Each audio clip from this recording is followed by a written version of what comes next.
Fans of the Horus Heresy, thank you for joining me for the news. And in this video, I'm going to talk about the post that was put on the Warhammer Community website on the 23rd of March. And this was the Warhammer 40,000 News from Adepticon post. And within the body of this, aside from some novel propositions about how drop pods could work in the game, there are actually, 6 proposed changes to the rules for Warhammer 40,000, i.e. a taster of what to expect in 8th edition. So this is a selection, and based on my comparison of 7th edition versus 6th edition, there was about, there was loads of changes. I ended up with several pages of notes when I wrote it down at the time. So this is only a small selection. However, there are some significant alterations. So I thought I'd run through them and then we could offer up some opinion around what I think about these changes. Let's go. So yeah, here we have 7th edition. You know, this is my favorite copy. This is of the rules. This is the mini edition that came with a kill team. Yes, came with a kill team. I love versions of rules like this. Very easy to carry around. I mean, obviously, I've got fine. My eyesight's very good, and I can imagine that for some people the text is a bit small on that. But nonetheless, there you go. 7th edition, right. So what are the 6 proposed changes? So the first thing is called 3 ways to play. So this is a bit like a dessert, a posh restaurant, isn't it? So Warhammer 40,000 3 ways. So it says, and this is basically saying that the General's Handbook, which was Age of Sigmar, gave 3 different ways to play: open, narrative, and matched play. So what this is basically saying is the game is now going to be structured to be more flexible in terms of how you play it, is how I read it. And open, basically, I read as being whatever you want, a laissez-faire approach to scenarios. Next is narrative, so that's going to be story-driven. You can argue you could apply narrative to open as well, but you know, it'd be interesting to see what this means. And finally, matched play. And I really like this fact that they've recognised, or they're intimating that they've recognised that you want a different take on the rules to play competitive games to playing friendly or narrative campaigns. And I've talked about that in a number of my videos, how I quite like to play fun narrative games as opposed to being really driven by the tournament orientated scenario system. So first one, I give a tick. I definitely like the sound of that. The second one is army selection. What this basically says is the army lists are going to be structured to give a bonus if you create according to thematic lines, and they're proposing to do this through the introduction of something called command points.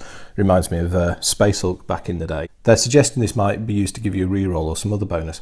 So yes, I really like the sound of this at the moment, because playing from a point of view of Horus Heresy, so ignoring the Unbound bit, because to play Age of Darkness you can't do Unbound, you can create armies that match the fluff. So if you've got Book 1, there is a good description in Horus Heresy Book 1 Betrayal of how Space Marine Legion forces are organised. And if you read that, you will notice that they're very Space Marine heavy, i.e. the Legionnaires themselves, with heavy assets such as vehicles, dreadnoughts and air assets being attached as required. The way the army lists work allows you to create, without any real penalty or disadvantage, very armour heavy units routinely.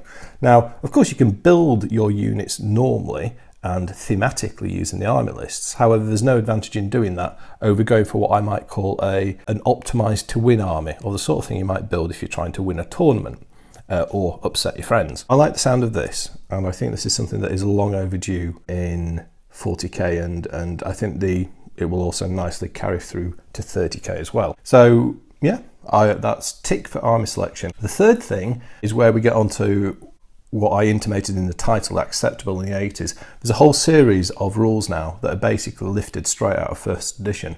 And I quite like this because they're sensible. So the first thing is movement. They're proposing to return move values to troops. Brilliant. Why did they ever take this away in the first place? I mean, back in the day, original game, first couple of editions, humans had a move value of 4. They were average speed. Fast troops, like say Tyranids in particular, had a move value of 6. A few editions back, that just got homogenized into a general generic 6-inch move value. And then of course vehicles just have one set of move value. So unless you've got the fast definition, it's no better. But you know, a Rhino goes the same speed as a Land Raider, and a Fellblade goes the same speed as a Land Raider. You know what I mean? There's no differentiation, which is odd because all the other parts of a game, in terms of rules for the units, it's highly differentiated, a lot of specialisation. But we've just been stuck with, imposed with this fixed rule mechanic. So it's basically another simplification for tournament play, i.e. making it simple. Well, actually not making it simple, making it simplistic as opposed to simplified. The game's been carrying for a while now, and they're now saying here to take that away and give units specific movement values. Excellent, and goes to show in this year of the 30th anniversary of first edition that they've actually gone back to their original source, and I think they're looking to that, and we'll see that as we move to the next rules change, which is on shooting. And here we have the proposal to reintroduce the old save modifier system for armor saves. Just to recap here, so at the moment we've got the AP system, and it basically goes, if you have a saving throw, so let's use our friend the Space Marine's good old suit of power armor. It gives a 3+ save on a d6. Anything that hits you with an AP value higher than that, so AP 4, 5 or 6, has no effect on your armor whatsoever, and you still save at 3+.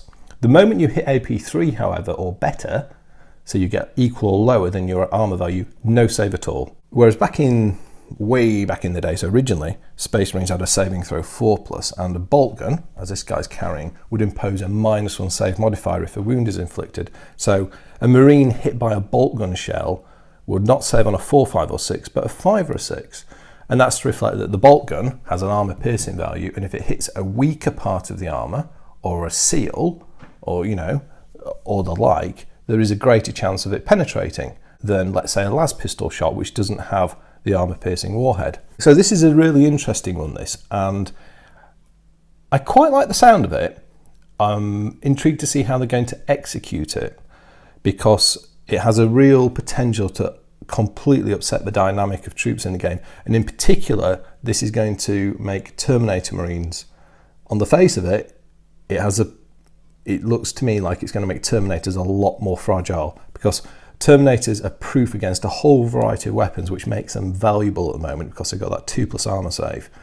However, even now, let's say a bolt gun carries a -1 versus a 2+, those Terminators are saving on 3+, and I think that's a problem, that because Terminators are already vulnerable to small arms fire. I think overly vulnerable, and if they just keep the armor save straight at 2+, and then impose modifiers on it, then you're going to find that Terminators are much more vulnerable to being gunned down by standard rifle troops. I like the idea, however, I reserve judgment on that while I see how it's executed to ensure that the game balance is preserved, or the relative value of units is preserved. But again, another one going back to first edition. The next change in rules is a really good one, and I think this has been long overdue for melee armors, and this is around the combat phase. And basically, straightforward thing to say, whoever charges, or whoever makes the assault move in, the charge move in, is now going to automatically strike first in melee. So you can imagine there's going to be special rules that might work against this. However, there is a basic presumption that the charging unit has the advantage.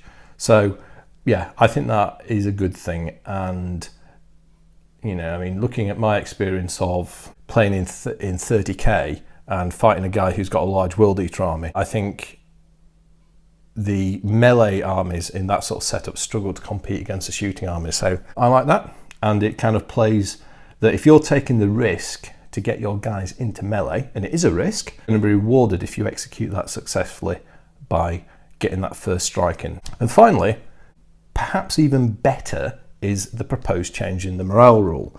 And basically now, what they've done here is I think they've taken some thinking out of Kill Team and applied it to 40k. At the moment, if you fail a morale check, everybody runs or everybody stands. There's nothing in between, which has always been a bit odd in a game where you've got units made up of, 10, 20 or even 40 troops. And I think orcs might have even more. What they're now saying is, they roll a d6 and add that number of models to the unit you lost that turn, subtract your leadership and then take that many additional casualties.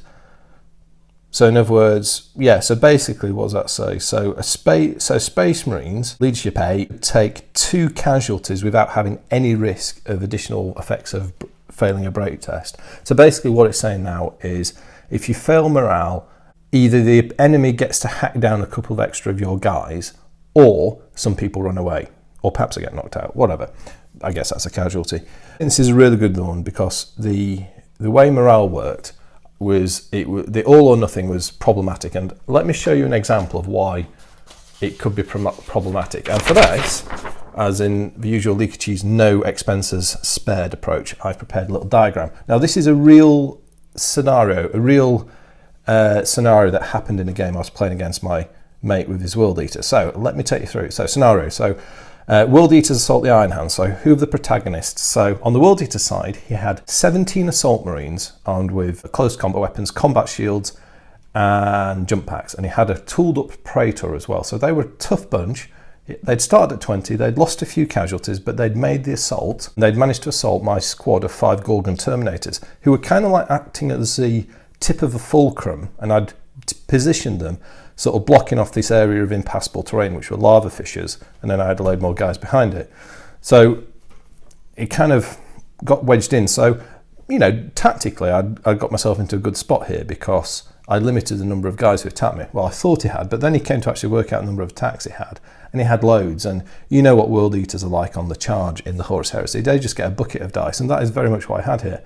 Now, what happened was, this is one of those cases where he threw badly to hit, he threw not particularly well to wound, and then I had perfect rolls on my saves. I think I maybe failed 1 armor save out of about maybe a dozen wounds, and then I saved that even on the feel no pain. So his attacks, even in spite of his enormous advantage, he didn't inflict any casualties. I then attacked back, and I think I inflicted 1 or 2 casualties with my Gorgons, because, you know, they don't get that many attacks, but when you're swinging with power gloves, you're going to make a mark, aren't you? So because of that, he had to take a morale check. He failed it, and then he failed it on his re-roll. I then tested to overrun, and being Iron Hands, that's difficult. So that's not relevant to the rules mechanic. I was just lucky, so I passed my leadership to follow him up, and I then beat him on the overrun on the pursuit roll, and the whole squad was wiped out, just like that. And this was a 2,000 point game. These guys were worth about 750. That was it. You know, he'd pretty much, you know, he was beat at that point. And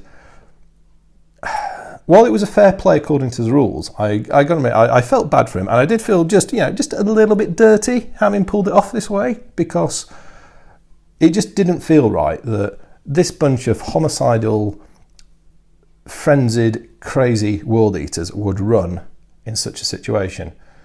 What would have happened under the new proposal is they would have just stayed and continued to fight, and I think they would have probably eventually got the upper hand on the Terminator. It certainly wouldn't have ended the game, because through D6, 2 casualties, gets an 8, he had a leadership of 10 for his Praetor, fine. So I think that is a really positive change, and I know my mate who plays a World Eater force, if it comes through exactly as described, he's going to really appreciate that, and I think it's fair. So yeah, that sounds a big thumbs up as well. Yeah, if you can see the thumb, it's a little bit, you know, maybe I haven't got quite enough camera there, but you get the idea. I think that was everything on the list of proposals. So that out of 6, that's actually 6 thumbs up points for me. I think those proposed changes look really good, and they address some things that I'd actually talked about in videos previously, some modelling videos with you guys about ways to change 40k, and you know, obviously I'm not the only person thinking that. So I think this sounds really positive. Now, let's be skeptical here. We don't know what else is going to come with this, but even if they put these changes in and don't change anything else, that'll suit me just fine. Anyway, so I hope you've liked that little bit of analysis. Share your thoughts as well. I'll leave a link to the Warhammer Community article in the description. Thank you very much for watching. I will speak to you next time, and goodbye.